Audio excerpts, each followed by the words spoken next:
Hey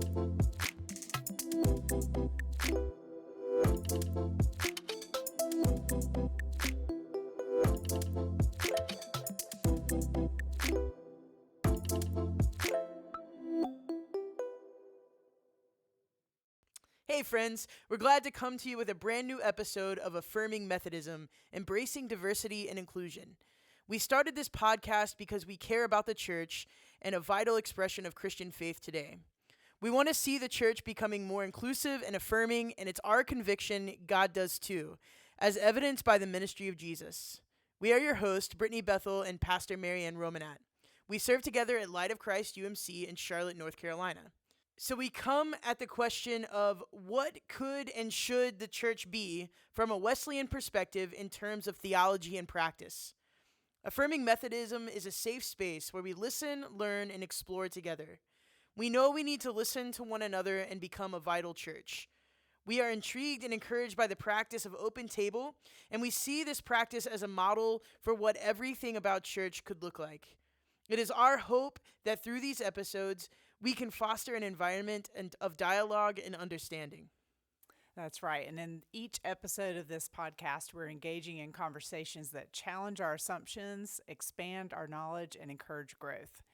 Brittany and I invite guests who possess unique insights and experiences that can guide us on our journey towards becoming a more diverse and authentic expression of the church. And today is no exception. We are with two students from our Ignite student ministry who are active members of Light of Christ. First of all, we have Camille Barber, who is an 8th grader at J.M. Robinson Middle School, and Austin Romanat is a senior at South Meck High School. Welcome, and thank you guys for sharing with us. Hello. Hi. These students have taught me a lot about where the church is heading and what the church must become in order to speak to the next generation. Camille has always walked into youth ready to learn and excited, and is so good about bringing friends with her to learn more about who God is. Austin is an awesome example of what it means to grow up in the church and to stick with it and to keep investing in the church. And both of them are really passionate about making sure that everyone feels welcome when they walk in our doors. We're so grateful to be able to talk to both of you. Definitely. So my first question for both of you is, what is one thing that you're especially grateful for about Light of Christ? We'll start with Camille. I think that one thing that I really like about Light of Christ is that we are so open with letting people be who they are. And if I bring someone to Ignite, they're accepted immediately. It's not something where you have to come a couple times and then you start getting known.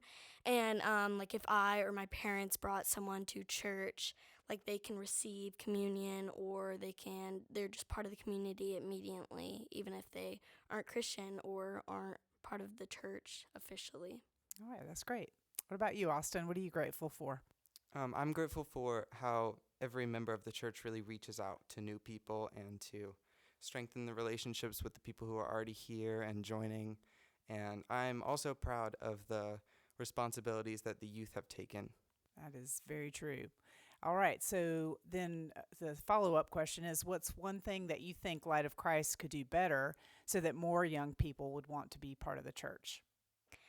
I think having more just genuine events. So kind of having movie theater days, except if we have things inviting more people.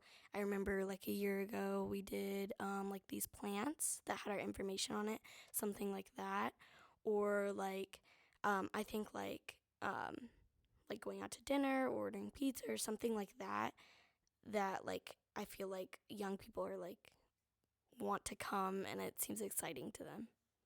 So I have a question about that. With the plants, you mentioned last year we used those to invite people to come to, or maybe even 2 years ago now, to come to the church. They were just really small, really easy to hand out. Who did you hand plants out to? I handed them out to my teachers, my neighbors. I gave one to my friend. I think just generally everyone around me. That's cool. And why did you do that? Because I feel our church is what I said in the last question, just an open space. So even if after they came to service, if they felt uncomfortable, at least they tried, and like I felt like it would have been like a good idea, just a kind little plant or something like that. Yeah, that's cool. What about you, Austin? What do you think we could do better? Yeah, I think little events that are easy to invite people to are always beneficial, and I think, yeah, more of those would be helpful for some people. Why do you think that is? I think it's easier to say, "Do you want to come to church?" But it's like it helps show people that it's not like super traditional and like it's very accepting environment, and I think that's easier to come to terms with. Yeah, that's awesome. So, Camille, what do you think it means to love God and follow Jesus? What does that look like in your everyday life? I think um, just like basing some of the actions I do like around that I follow God. Like if before I'm gonna eat, if I'm in like a restaurant or like if I'm with friends, I try to say a little quick prayer before I eat, or waking up or going to sleep saying a prayer, or just like when you see something that has something to do with God, just be like, oh, something like that. Or I try to keep some of the things I see based on following God. Yeah, and why do you think it's important to invite friends? You're really good at that. Why do you do that? I think it's important to like invite people to our youth group and stuff because like I used to have only youth group friends and school friends, and I think that like when I like finally realized that I have two groups, that I felt like oh, I want it to be like all my friends. So I started inviting people from my school to come to like in Ignite so they could become like more comfortable with my community that I'm around a majority of my time. That's good. Austin, what do you think it means to love God and follow Jesus today? So for me, loving God is definitely about the mindset and the lifestyle. And I would say, even if you're not specifically sharing scripture, I think it's really good to just kind of let people know that they are loved. Yeah, that's awesome. Camille, how does our student ministry build genuine community? And what could adults learn from how you do that? I think that the Ignite ministry builds like genuine community by letting people be who they are and knowing that not everyone is like as far as you might be in their faith journey. And I think adults can learn from this by knowing that sometimes when people come to church, they aren't 100% ready to like just dive right into their faith. Like sometimes you need a minute and you just need to think. Yeah, I think that's really good. I think we do give time for people to kind of figure it out on their own, right? This is not something we're forcing anyone to do. This is just an opportunity that we're giving people. I think that's really good.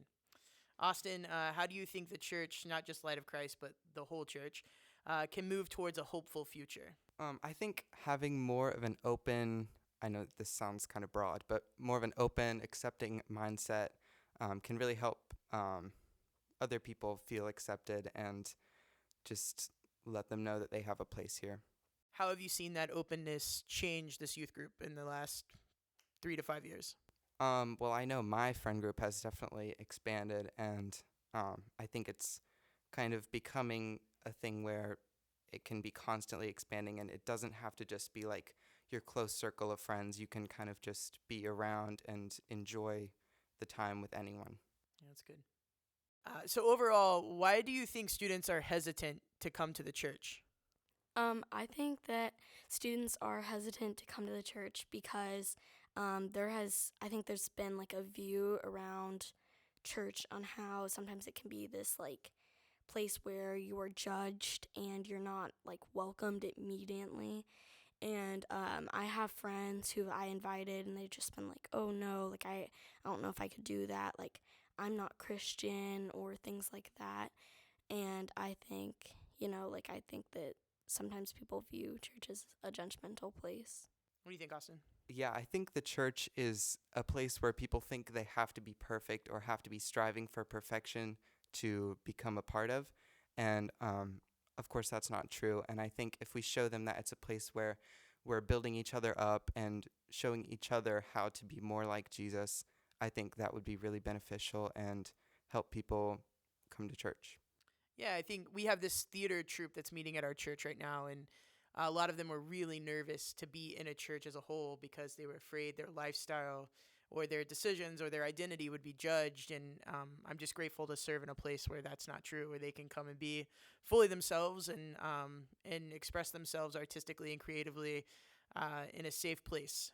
So yeah, I do think it's important. I think there's a stigma that students have that this is a place where they're going to have to change everything about themselves to be a part of it, and that's just not true.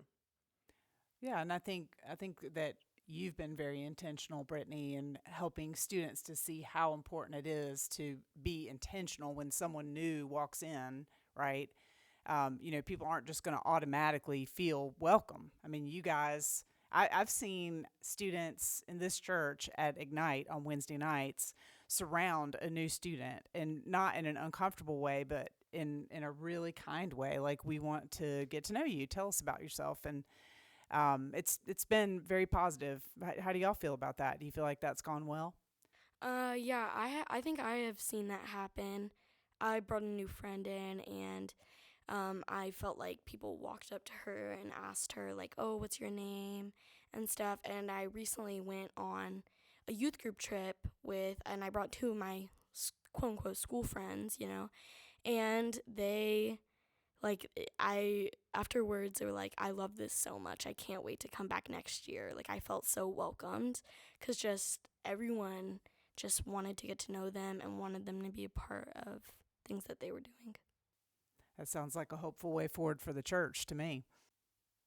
Well, thank you both. We are really grateful for you, and we do learn from you. And I think one of the ways that I appreciate seeing Christ in you is just the way that you serve and you enjoy serving, and you make such a difference with that. And I think that is a positive way forward for the church. I mean, I think service is where it's at, and you guys really lead the way in that, and we appreciate that example.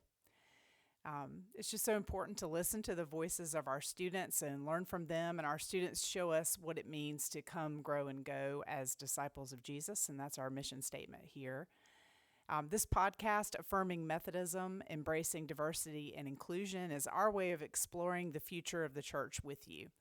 Our congregation, Light of Christ United Methodist Church in Charlotte, North Carolina, is our intended audience, but we welcome all who see a hopeful future for the United Methodist Church and a hopeful future for Light of Christ in particular. Let's talk about it. Join us again for our next episode of Affirming Methodism. This podcast is released monthly on the last Wednesday of the month. You can find us on Spotify, Google Podcasts, Apple Podcasts, and YouTube by searching for Affirming Methodism Pod. Our next episode will be released on August 30th, and we hope you'll hit subscribe so you don't miss new content when it's released. And until then, remember, love God, love your neighbor, and affirm and celebrate the beauty in